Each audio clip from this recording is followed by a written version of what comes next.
If you are over 60, you are losing your ability to climb stairs right now, and you don't even know it. Your quadriceps are shrinking. Your gluteal muscles are weakening. The nerve signals from your brain to your leg muscles are degrading.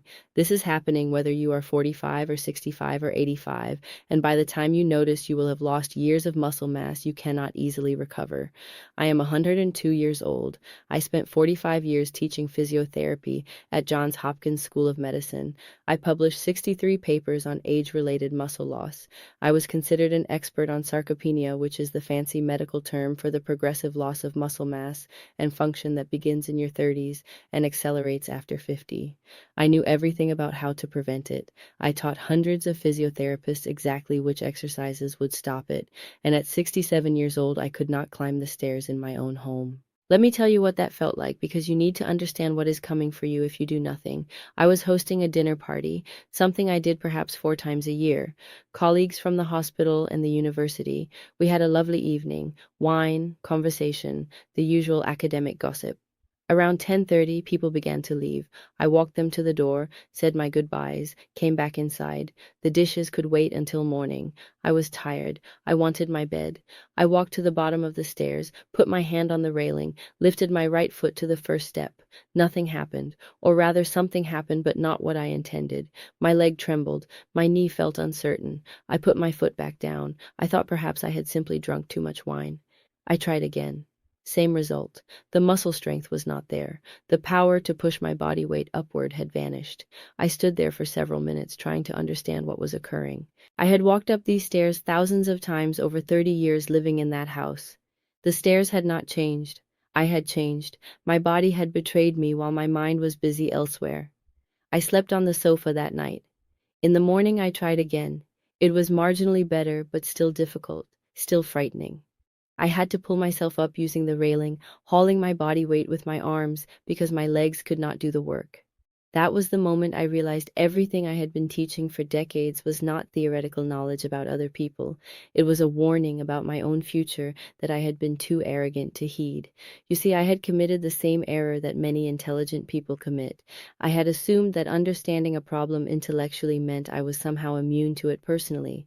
I knew that everyone loses muscle mass after 50. I knew that women lose it faster than men.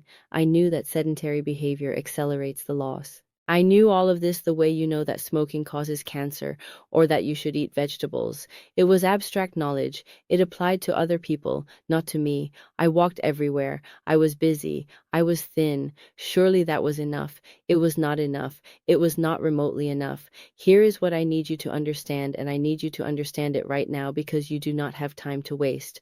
After age 50, you lose approximately 1 to 2% of your muscle mass every single year if you do nothing to stop it. By age 70, you will have lost roughly 20 to 30% of the muscle mass you had at 50. This is not a distant problem for your elderly future self. This is happening in your body right now, today, this minute. The muscle fibers in your quadriceps are shrinking. The number of motor neurons connecting your brain to your leg muscles is decreasing. Your body is producing less of the proteins required to build and maintain muscle tissue. This process does not care whether you feel young or whether you go for walks or whether you have always been active. It is relentless and it is universal.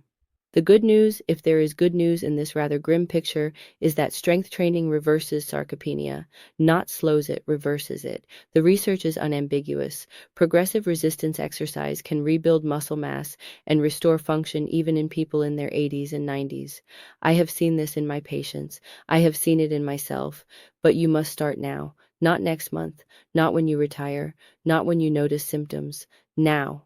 Because once you lose the ability to climb stairs easily, you have already lost years of muscle mass. And while you can rebuild it, the process is slower and harder than prevention would have been. Let me tell you about the 5 exercises that saved my life. And I do not use that phrase lightly. These exercises gave me back 35 years of independent living. They allowed me to remain in my home, to continue my work, to maintain my dignity. They are not complicated. They require no expensive equipment. But they must be done consistently, and they must be done correctly, which is why I am going to explain not just what to do, but why each exercise matters.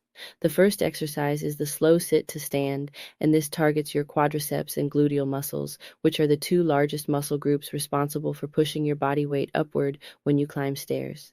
Sit at the edge of a stable chair with your feet flat on the floor, shoulder width apart. Move your feet slightly back so they are behind your knees. Push up into a standing position using your leg muscles, not by rocking forward or using momentum.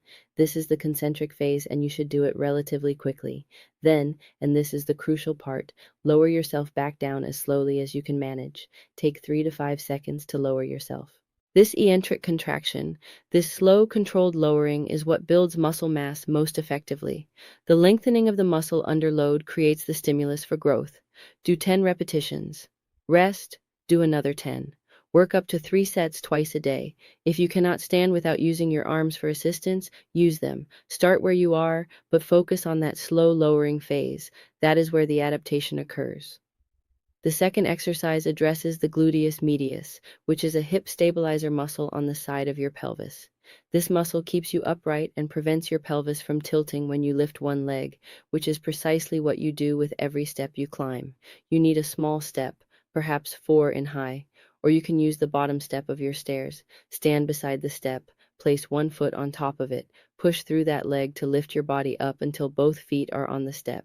The key is that the leg on the step does all the work. You are not jumping up or using momentum from the lower leg. Then step back down sideways, 10 to 20 repetitions on each side.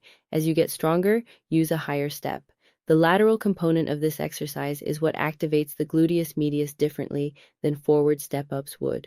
The third exercise is the step down with weight, and this comes from research published in 2022 showing that eccentric strengthening with added weight produces remarkable improvements in muscle mass and performance in people over 65. Stand on a step facing downward. Slowly lower one foot to the floor, taking 3 to 5 seconds to do so. Control the descent, then bring that foot back up. The eccentric phase, the lowering, is where you want to focus your attention. Once you can do 20 repetitions comfortably, add weight, a 10 to 15-pound dumbbell or a weighted vest. This additional load accelerates the muscle building process because it increases the mechanical stress on the muscle fibers during the lengthening contraction. The fourth exercise is single leg balance, which trains the neuromuscular control required for safe stair climbing. Stand near a wall or sturdy furniture. Lift one knee toward your chest and hold this position for 5 to 10 seconds. The standing leg is working hard to stabilize your pelvis and maintain your balance. The raised leg is strengthening the hip flexors that lift your leg onto each step. If this is too difficult, hold on to support.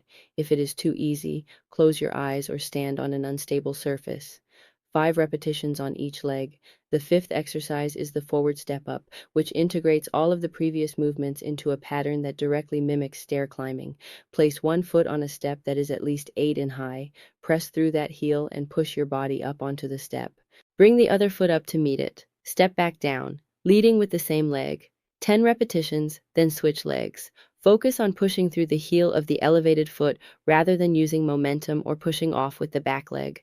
These 5 exercises take perhaps 15 minutes. You should do them at least 3 times per week, though I do them nearly every day.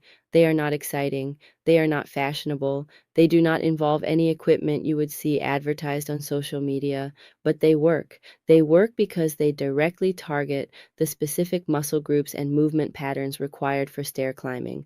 They work because they use eccentric contractions, which are the most effective stimulus for muscle growth. They work because they train balance and neuromuscular control alongside strength.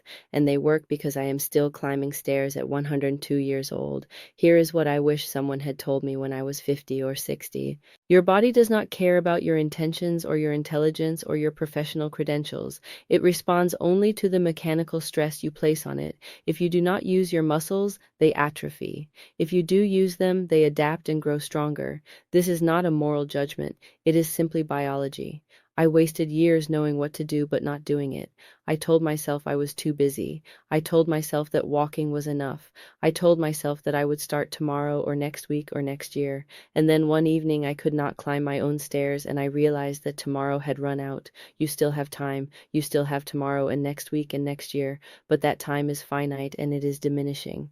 Every day you wait is another day of muscle loss you cannot easily recover. Every month you delay is another month closer to the moment when simple tasks become difficult then impossible. I am not trying to frighten you. Well, perhaps I am trying to frighten you a bit because fear is sometimes the appropriate response to a genuine threat. Losing your mobility is a genuine threat. Losing your independence is a genuine threat. These things do not happen suddenly. They happen gradually. So gradually that you do not notice until the damage is already done. Start today, not tomorrow today. Do one set of sit to stands right now. 10 repetitions slow on the way down. It will take you 3 minutes. If you cannot do 10, do 5. If you cannot do 5, do 1, but do something. Break the pattern of good intentions and delayed action. Your body is changing right now. The only question is whether it is changing in the direction of weakness or the direction of strength. That choice is yours. But you must choose. Doing nothing is itself a choice, and it is a choice with consequences you will regret. I teach you this not as a professor lecturing a student, but as someone who learned it far too late at great cost with great humiliation. I was fortunate. I still had enough muscle mass to rebuild from. You may not be so fortunate if you wait. The stairs in my home are still there. I climb them every night. At 102, I climb them more easily than I did at 67. That should not be possible according to conventional wisdom about aging, but it is possible if you do the work. The work is simple, the work is boring, the work is effective.